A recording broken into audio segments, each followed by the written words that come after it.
சான்றிதழ்கள் குறித்து ஆசிரியர் வேலைக்கு சேர்ந்தவர்கள் குறித்து அறிக்கை அளிக்க உத்தரவானது பிறப்பிக்கப்பட்டிருக்கிறது. முழு விவரங்களோடு இணைகிறார் நமது செய்தியாளர் சங்கரன். வணக்கம் சங்கரன். பள்ளிக் கல்வித்துறையின் இந்த உத்தரவு தொடர்பான முழு விவரங்கள். வணக்கம். பள்ளி கல்வித்துறையிலிருந்து மாவட்ட கல்வி அலுவலர்களுக்கு ஒரு முக்கியமான சுற்றறிக்கை அனுப்பப்பட்டிருக்கிறது. அந்த அறிக்கையில் அதிர்ச்சி தகவல்கள் வெளியாகி இருக்கின்றன.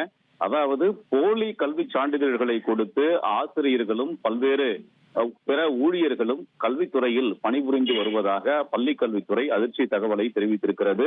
பொதுவாக அரசு துறைகளில் யாராவது ஒருவர் புதிதாக பணியில் சேர்ந்தால் அவருடைய கல்வி சான்றிதழ்கள் சம்பந்தப்பட்ட துறைகளுக்கு அனுப்பி அது உண்மைதானா என்பது ஆய்வுக்கு உட்படுத்தப்படும்.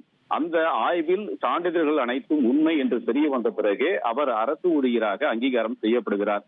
போலி சான்றிதழ்கள் என்று தெரிய வந்தால் உடனடியாக பணி நீக்கம் செய்யப்படுகிறார். அதே போன்று அவருக்கு ஏற்கனவே வழங்கப்பட்ட சம்பளம் அனைத்தும் மீண்டும் பிடித்தம் செய்வதற்கும் சம்பந்தப்பட்ட துறைகள் நடவடிக்கை எடுக்கின்றன.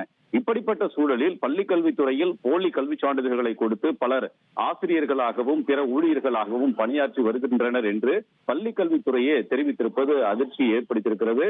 நீண்ட காலமாக அவர்களுடைய கல்வி சான்றிதழ்கள் அனைத்தும் அதன் உண்மை தன்மையை ஆய்வுக்கு உட்படுத்தாமல் இருக்கிறது என்ற தகவலையும் பள்ளிக்கல்வித்துறை தெரிவித்திருக்கிறது. எனவே உடனடியாக இதுவரை கல்வி சான்றிதழ்களுடைய உண்மை தன்மையை ஆய்வுக்கு உட்படுத்தாமல் இருக்கக்கூடிய அனைத்து சான்றிதழ்களையும் சம்பந்தப்பட்ட துறைகளுக்கு அனுப்பி, குறிப்பாக 10ஆம் வகுப்பு 12ஆம் வகுப்பு இதர கல்வி சான்றிதழ்கள் அனைத்தையும் அதன் உண்மை தன்மையை பரிசோதனை செய்து ஆய்வுக்கு உட்படுத்தி இந்த ஆண்டு இறுதிக்குள்ளாக பள்ளிக்கல்வித்துறைக்கு அறிக்கை அனுப்ப வேண்டும் என்று பள்ளிக்கல்வித்துறை அந்த சுற்றறிக்கையில் தெரிவித்திருக்கிறது. இந்த சுற்றறிக்கை அனைத்து மாவட்டங்களுக்கும் அனுப்பி வைக்கப்பட்டிருக்கின்றன.